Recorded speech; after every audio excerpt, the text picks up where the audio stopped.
Hello and welcome back to Electronic Identity Crisis. We're back after a small summer break, and today I'm joined by Baby Ganoush. Yo, yo, yo. So happy you made it to the studio. Yeah, me too. So a little introduction about Aya. She's a DJ from Amsterdam who you might know from sets at Echo Box Radio, Radio, Skate Cafe, and Lente Cabinet. She has Swedish and Lebanese heritage, and she likes to play eclectic sets featuring textured, nostalgic, and futuristic sounds with heavy pulsating bass, circling through many genres, often ambient, breaks, left field, and electro. And thank you so much for joining me today again. Yeah, thank you. Definitely an eclectic identity crisis. Now that you say it out loud. Yeah, I've been following you for a while on Instagram, and I was like, okay, I think you're the perfect guest for this show. Like, not only because of your music style, but also because of your multiple backgrounds. And like, I think you have many interesting things to tell me today. Yeah, I'm also just glad that you invited me because I was reading the concept and I was like, yes, yes, that I feel that, me too. So yeah, I'm really happy to be here. Nice. Well, first of all, how was your summer, and what have you been up to? Oh yeah, I feel like I've been a bit everywhere, but also nowhere. Like the summer went so quick. It started off. I was actually really excited to be in Amsterdam because everything was so green. It was like the heat wave in June, but then I went to north of Spain to like the mountains in a little valley where my friends had a house. That was like my peak of the summer. Oh, nice. I really like hiking and being in nature. And after that, I think I spent a lot of time in Amsterdam trying to focus on music. And I went to a few festivals like Dekmantel. I did play Lentecabinet in the beginning of summer. And also went to Draaimolen. And nice. been to Lebanon. That's always like an interesting experience, but also super wholesome and needed, but also very intense. Yeah. Did you go to see family? Yeah, I went to see family, and I think I like grown to appreciate going to Lebanon more as I got older. Because when I was younger, it used to be like this. I want to say love-hate relationship, but when I was younger, I really couldn't really appreciate it. But now it's like I love being there, but it's pretty intense as well. So I felt like I had to recover a little when I came back. So then I also went to Vienna to like be by myself and relax in nature. It's been a bit everywhere. Now I just got back from Sweden. Actually, I'm also wearing a Sweden football shirt, but to like represent my clashing cultures. And I was at my brother's country house. Nice. So that was nice. Yeah, I really get what you mean by saying that it can be quite intense to like go back to your own country. Yeah. Because it's like it's very different from where you're living normally, and like all your family is there, and maybe you're also expected to behave a certain way with family that's from a different country. So yeah, I definitely get that. But it's nice that you got to see them again. Yeah, no, to be fair, like when I was younger, I felt like I had to behave differently, but now it's more that like the reality kind of hits because we are very like privileged in the Western world. So every time I go there, it's like a slap in the face of like everything that's happening and what my family is going through, and you never really feel like you can be enough or also that you can be fully yourself. But I think like it was a bit sad because towards the end of the trip, I felt like I was finally connecting a bit more with my cousins. Like now we're all older, we can be a bit more honest and open. They're also quite like my family is quite progressive, so sometimes you just wish you had more time to go in depth. Yeah, I get that. How do you feel like your different backgrounds reflect on the way you approach music? I think I do play a lot of music from, both from the Middle East, but also from Sweden. Like, I think that I had a lot of music from Swedish artists with me when I started playing, but then now I'm starting to discover more Middle Eastern sounds. And I think when it comes to like the layers, the textures, and the different sounds I use when I'm playing, it's very Middle Eastern influenced.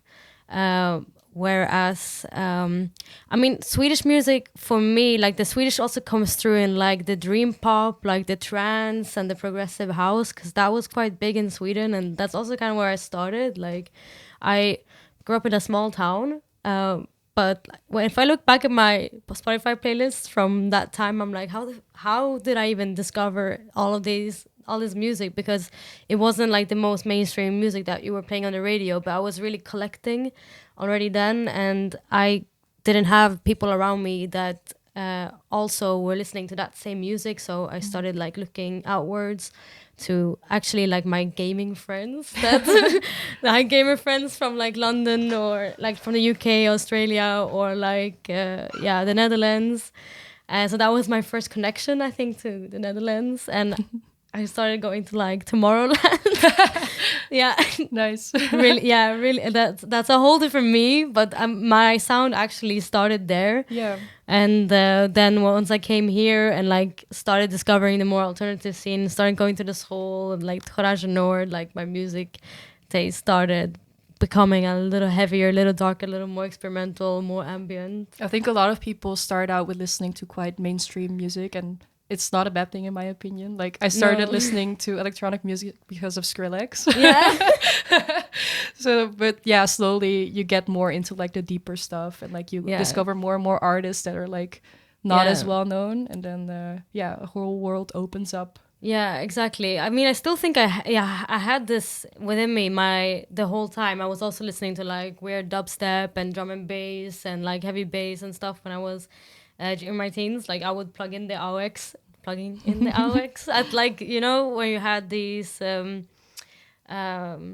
like courtyards or like chill out spaces in school, or like we had like a cafeteria with like a chill out space, and there I would like, it would be my thing to plug in my kind of horrible but also great Spotify playlist and like making everyone listen to it. Already DJing back then, basically. Yeah, but I didn't even think about it until now. I'm like, wait a minute, I was doing this. Oh my god, like kind of obnoxious, but also like really good. Like people did want to like discover new music that way too. Yeah.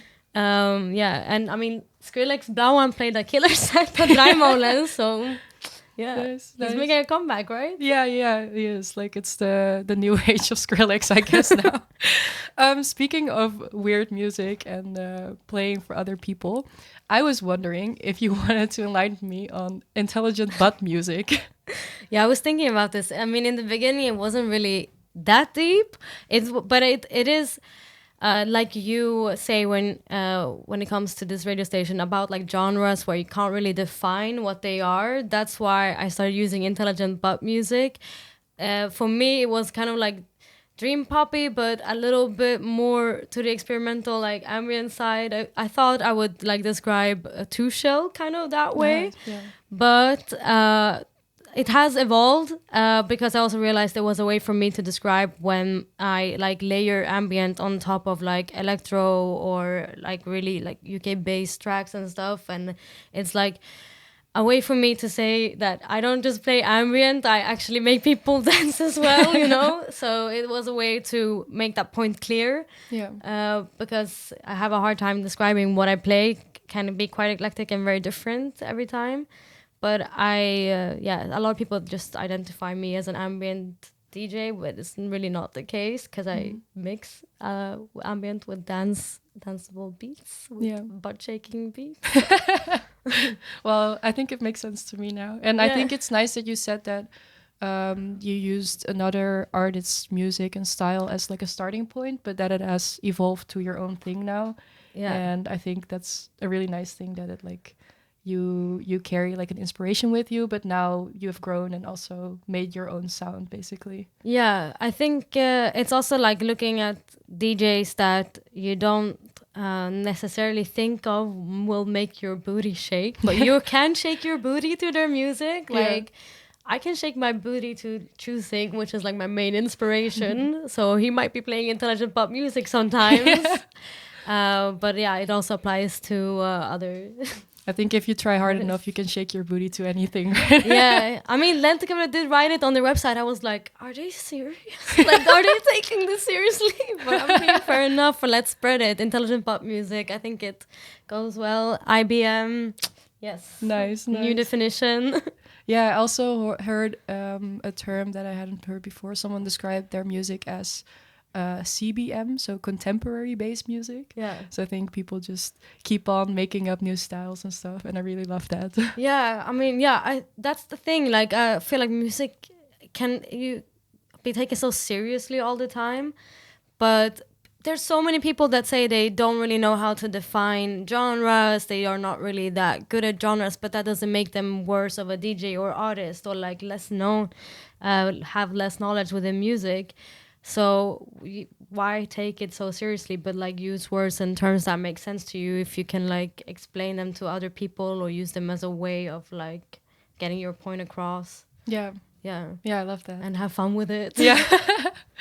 I also wanted to ask you about your work in visual arts, Yes. because you are also like a graphic designer, or how would you describe the work that you do?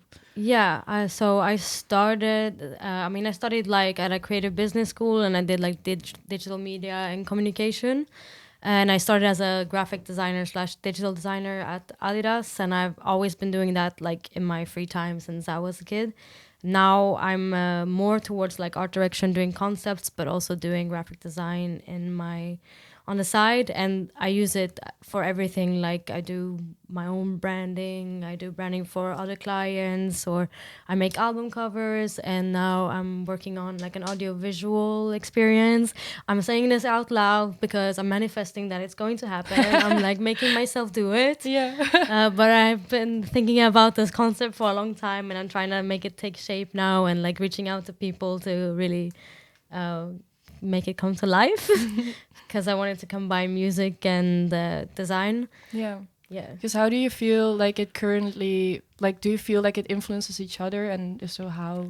Yeah, actually, I've realized there's a lot of DJ slash designers out there, but I also realized that it's because the language is almost the same. Yeah. Like the way you produce music and the way you create a design, it's the way of thinking, the way of doing it is very similar. I never saw myself working with music. Like that was not like I kind of ended up here by accident, but realized that I really love it, and now it's like the one thing that's really making me focus the most. So I have to like switch my focus to my creative works, my other creative work sometimes. But they feed into each other, because for me, at least, like music influences how I design, and I guess like everything within music, like to get music across, you also need a visual to it. I mean, not necessarily, but that's how it works, right? You have like a album cover, or you have a poster, like when it comes to marketing, and it goes hand in hand. I guess they really started when I was doing an album cover for my friend, the NPS, and I listened to his track and I was crying. But then that was actually the first time it cracked for me how like designing or creating can come from the inside and like be influenced by your emotions and by something else like music, because I used to always look at like a blank canvas and not know what to do. And I guess maybe from that moment, or like from several moments around that time, I started finally understanding what it's like to channel something you have an attachment to, or like something external, to know what to create. And I guess that's how they go together, like how they influence each other. Nice. That's a really interesting point of view. Yeah, because I think I also approach art from like the blank canvas, and I think that a lot of artists struggle with that as well. Like they see the blank canvas and just don't know what to do, and it seems so daunting. But when you have like a feeling, it almost comes like it goes like naturally or something. Yeah, exactly. But also I think I wrote a line recently, it sounds cheesy, but something about like music stores the physical feeling from within or something. Like you have like memories and feelings are really attached to like a visual or music. I mean, maybe it's different for everyone, but this is how it goes for me, and I think other people can relate to it as well. So I guess that's why they can influence each other so much as well, because they bring out personal memories and personal thoughts and personal emotions. Also the first track that I just played, that was one of my own tracks, and I made it from like a feeling that I had. I called it I've Always Wanted a Dog, because that's what I was thinking about, how when I was really young, I was like crying for a whole day because I wanted a dog so bad, and my parents wouldn't let me get one because it was too much work, and they were right. But like I just remembered feeling so sad, and I was like, okay, I want to make into a track. Yeah. And then the track just made itself, basically. I was done in 2 hours. Wow. But it's also interesting what the result is Yeah. from that thought, because maybe the result is like completely contrasting or completely different from what your assumption would be when you think of that thought. Yeah. I find that like the whole process in between really Yeah. interesting. Yeah, it's really interesting as well because I made the track with like a kind of cheery outro. Yeah. And I didn't intend to do that. But then when I listened to it, I thought like, oh, it makes sense because like, it's like I'm crying. It's very dramatic. But then at the end, everything is okay. Yeah, so exactly. it made sense in the end as well. Yeah, true. That's also kind of how I approach sets, actually. I think I used to write a lot of stories as well when I was younger. So I always think of it as like storytelling. I'm like, what do I want to say with the beginning, the middle, and the end? Yeah. So I can imagine that's similar with like producing music. Yeah. Yeah. Yeah, really nice. Well, oh my God, I would love to like just keep on talking and talking and talking, but unfortunately we don't have all the time. So what I'd like to do now is listen to some tracks together. You've brought some, I've also prepared some. So we can listen to some weird shit, talk about it. Mm-hmm. Okay. Would you like to pick out the first one? Okay, I'm going to make it. Okay, this was the one track that I was sure that I was gonna play, and it's because it's my dear friend Noistiva Yara that has made it. Shall I just play it? Okay, well, yeah, intro. It's called. No, maybe I say that after. Whatever you want. Aleko by Noistiva, which I made the album cover for. So nice segue. Nice. Yeah. Hope you like listen. it.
like that track. I Yeah. felt like it had so many different elements, like almost as if it were like 3 tracks in one. Yeah, exactly. I think that's what I like the most about like really like tracks like that like change throughout, that have different sections that aren't predictable, and then especially when like a track makes it hard for you to choose where to start playing it. Yeah.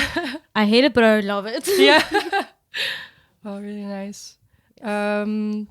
Yeah, is there like is there a particular reason why you chose this track, or?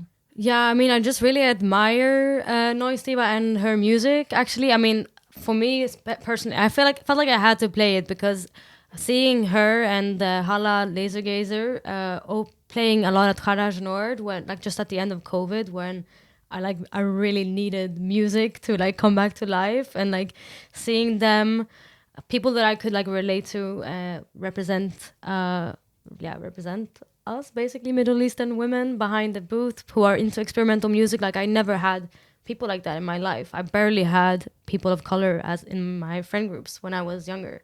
So just seeing people that also are into like weird shit and heavy bass and experimental music and noise and that kind of stuff, and really like doing their thing and with a lot of attitude and confidence, that was really sick for me to see. So I felt like I had to shout her out because I'm also really proud of her for her like the productions that are coming out. They are really sick. So yeah, nice to see. Nice. And yeah, when I made the album cover for this track, I really wanted to like represent her persona and the track title. So the album cover is basically how I see her. Mm-hmm. Yeah. Nice. Cool. Yeah. Let's go to the next track. I feel like this one is quite different, but I feel like that's fitting for the show. The track is called 888, like 888, like the numbers, by an artist called Guy Laborde or Guy Laborde. I'm not sure, but let's listen to it.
All right. 888 by Gila Board. Yeah. Is it also like named with the hyphens, or is it? Did you name it that way? It was already like that, but I don't know how to say that. So No. yeah, Okay. there's like some squigglies in the title as well. Yeah. Yeah, I chose this track because it's from an EP where the concept of the music is like the contrast between nature and urban spaces. Yeah. And I feel like this track really illustrated it well in the beginning because there was like a part where I wasn't sure whether that was a vocal sample Yeah. or a synthesizer. Oh. And I felt like, wow, that's like blurring the lines between the natural and the synthetic. Interesting. Yeah. Interesting take. I Yeah. also just really love jungle breaks and yeah. So yeah, it was like a really nice track for me. Yeah. Um, It's interesting to also hear how different people like perceive music. yeah. Like I would never have thought of that about that, but Yeah. Yeah, and also just really like music that was made with a concept. yeah. Like I same. also really like just dance floor tools, but yeah. when you can read something about the track and the concepts, I always feel like I have some sort of connection with the music or something. Right. Yeah. Interesting. Yeah, I was never the kind of person that like really like reads up on artists and tracks, but like for my only for my own. And like now later, I'm like starting to like look up information. It's Yeah. interesting how the different approaches. Yeah. Yeah. So do you have the next one for us? Yes. This one is called Barnacles, Code 9 remix. I know this by Hyphy. I just love this track, and it kind of reminded me a bit of this one. I mean, it's a bit long, so we maybe don't have to play the full thing, but You can play the full thing. If you yeah, want. it's very textured, layered. I'll talk more about it, but I'm excited.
Very nice. Yeah, So this was nice. actually a track that I also know. Yeah, I So love just it. as you put it, I was like, I know this one. I love it so much. Yeah, it's so varied as well. It has so much energy and like it's pretty nostalgic for me, I think. Wow, I can't really put the words to it, but yeah, it's yeah, I don't have the words to say why exactly, but I really love it. And then I saw Hype play at Dekmantel. It was one of my favorite sets. So when she played this track, I was like front row, like yeah, fuck yeah. Very nice. Yeah, I think with nostalgia, it can be so random what triggers it, like a random scent or like something that Yeah. reminds you of something from the past. So Yeah. yeah, I get that you don't really know why it's nostalgic. No, do you feel have any like connotation to this track that's personal to you? This track, I downloaded it pretty early on in like my DJ journey. Yeah. When I was still playing like I started out playing sort of like old school house and like techno-ish kind of stuff. But I've had this track for a really long time.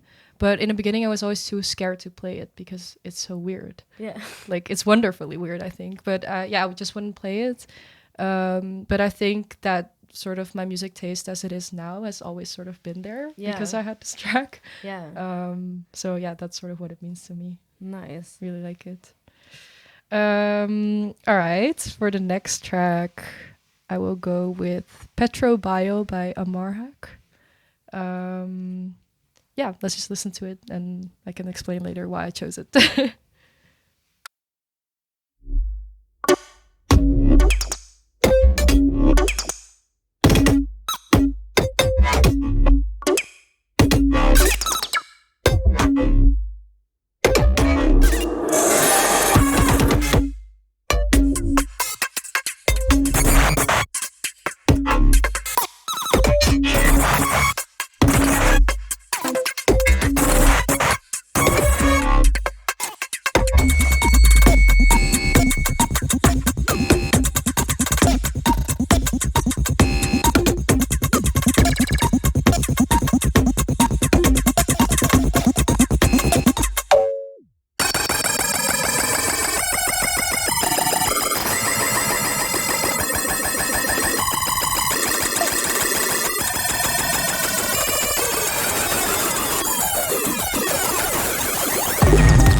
All right, Petro Bio by Amarek. Yeah, this track reminded me of the one you just played because it's also so textured and there's like a big switch up. Yeah. Like the flow suddenly becomes very different, and it's just very nice and chaotic, and I love it. Yeah, I also like really noticed the percussions that felt like very like Middle Eastern like rhythmic, and it also made me realize that right when you asked, for example, how the Middle Eastern part influences my sound, it's really the percussion and like the heaviness. Yeah. They more like attitude and like chaotic tone, and whereas the Swedish would then be like the more light, like Airy, twinkly, yeah. airy, sparkly, as I would say it, kind of. Yeah. But yeah, it's a super nice track. I was really vibing today. Nice. I think it's also interesting that you say that your Middle Eastern part comes through in percussions, because Yeah. that's also a large part of how my Chinese heritage Yeah. translates into my music. Yeah, I can imagine. I think yeah. I also like, if I hear like Chinese artists play, I'm also like weirdly relate to it. Yeah. And I'm like, it's not my culture, but I relate to it a lot. Yeah. Maybe Yeah. feel the same with Middle Eastern somehow. There's Yeah, I like a think so tight too. connection somehow. Yeah, for sure. Yeah. Yeah. It's really interesting. It's all connected. It's all connected. Yeah, do you have the next track for us?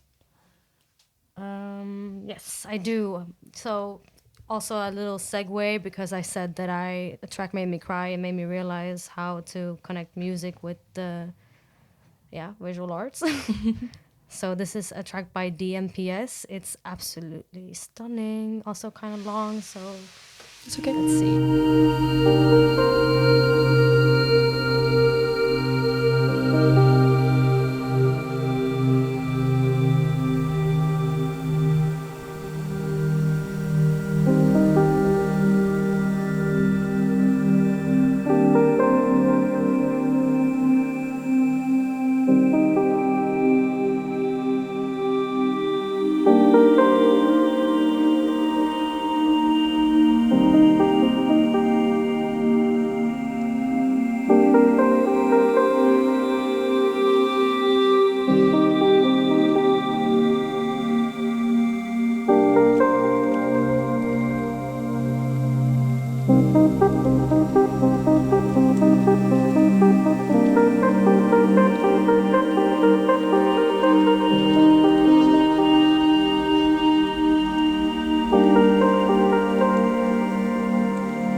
Really nice track.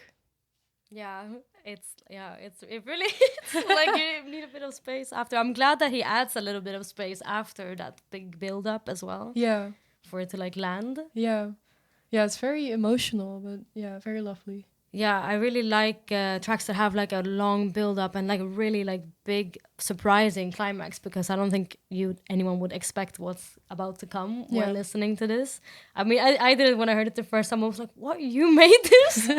But yeah, super nice. Really love it. Surface Motions by DNPS. Surface Motions by DNPS. Now you know. Go download or buy. Or yeah, listen to it. Let me know what you think about the album cover. Okay, I think I will do a last track, and then after that we can move on to the mix. Right. This is a track with a really long title. It's called "My Internal Thermostat is Fucking Broken." Love that. Parentheses, sorry, not sorry. Yes. And like everything is put together. And it's very long, so I'll just play a small bit. But yeah, let's listen to it, and then I can tell you something about the track. Don't take music too seriously.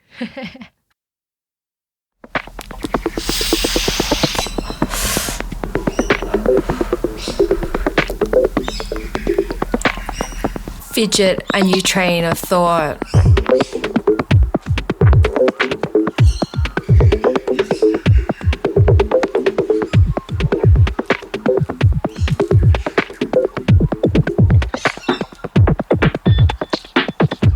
The light reflects off my luggage and onto the infighting of the left, who organize a basket of washing like cold-footed bandits. Eat mushroom bacon bark and milk cherubs. Eat birch like a fast break. Eat pop smack intake. Windowscapes like delicatessens. Make up words when they're halfway through 'em. I'm trapped in a vegan cheesecake and doubled over like a puppet. Let go by its string. You told me the earth is just another rock pool at the rugged edge of the universe. Before taking another cappuccino, and today at the station I'm a rose between two thugs, watching a man in a suit yell, restructure those budgets!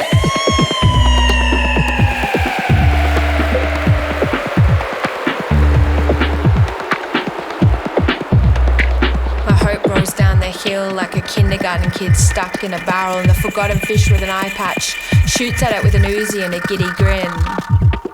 Vomit, plastic, microherb, garden bed, or is today more like a death? Death is a white paper tablecloth laid over a lunch table in the sun, and a kid's got a pen and is drawing stick figures all over it. I wrote like 5 good poems in 2018, super lame ones about fucking and being fucked, and this 2019 thing ain't getting any better, except now I've got field roast chipotle sausages. Food's obviously some kind of substitute.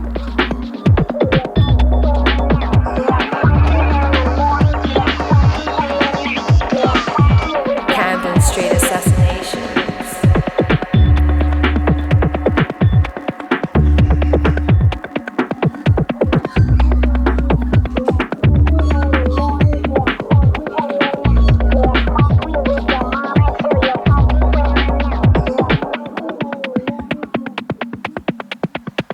Camden Street assassinations.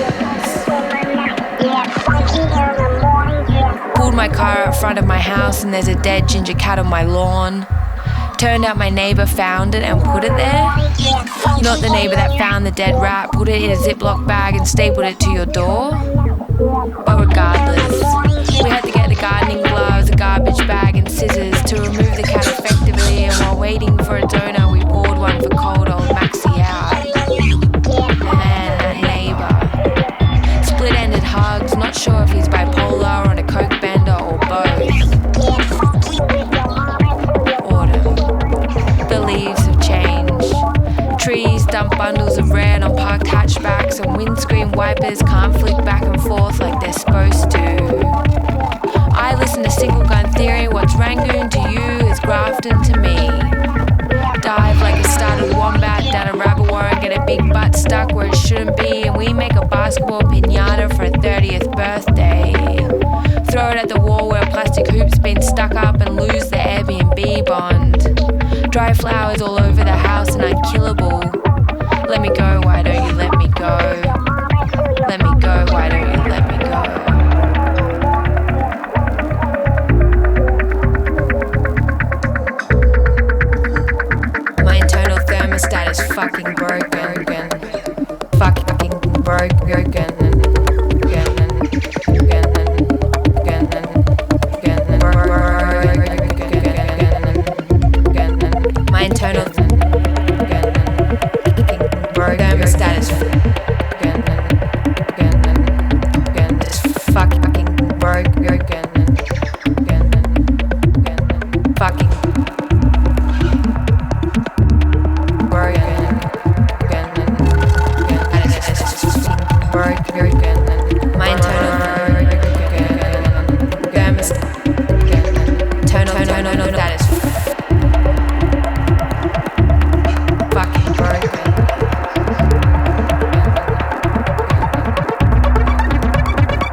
that was my internal thermostat is fucking broken. Sorry, not sorry.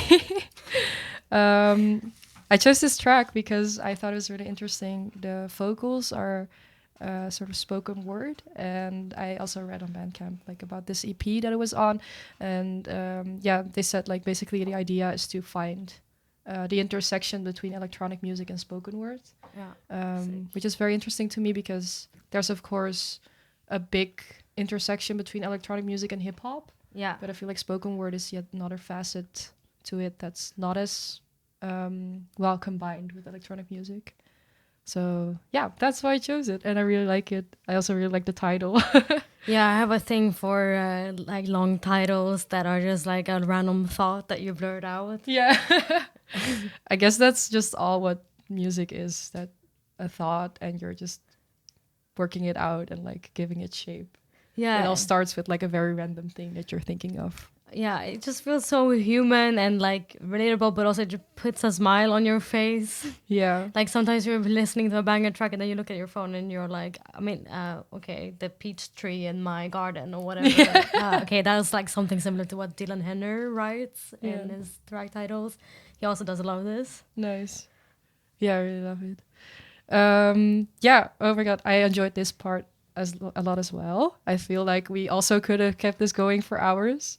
But I think it would be nice to give you some time to do a banging DJ set now. Yes, I'm curious, honestly.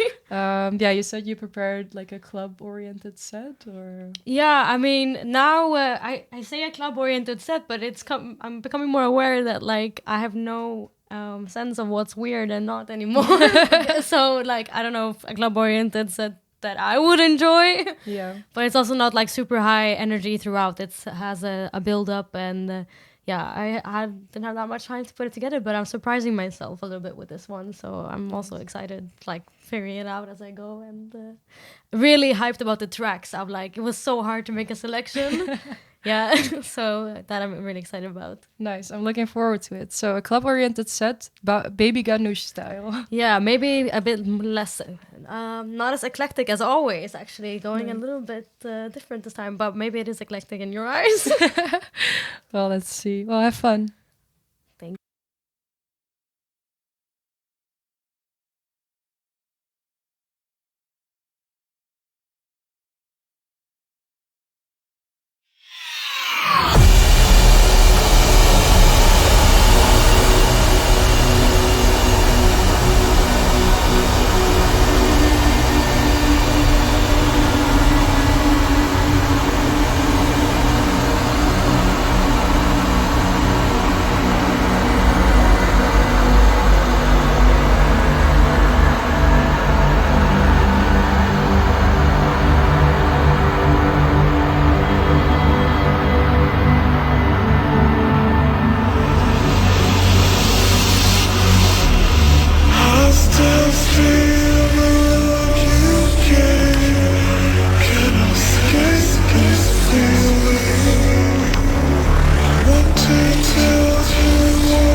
Wiki una chastise biashara yako ni kubongalize. Utaketi tutazame your demise, cause I'm bound to strike a chord. Kunicross uwezi kuafford na pesa yako ever try kuilord. Shika simu piga nduru to your lord, cause timili si leo, labda jana not today. Mara unanitaka mara unijui, mara unanifuata mara udezi.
goes. I'll get it out my head. I'll get it out my head. It's just it goes. It's just it goes. I'll get it out my head. I'll get it out my head. I'll get it out my head. I'll get it out my head. It's just it goes. It's it goes. It's just it goes. It's just it goes. I'll get it out my head. I'll get it out my head. It's just it goes.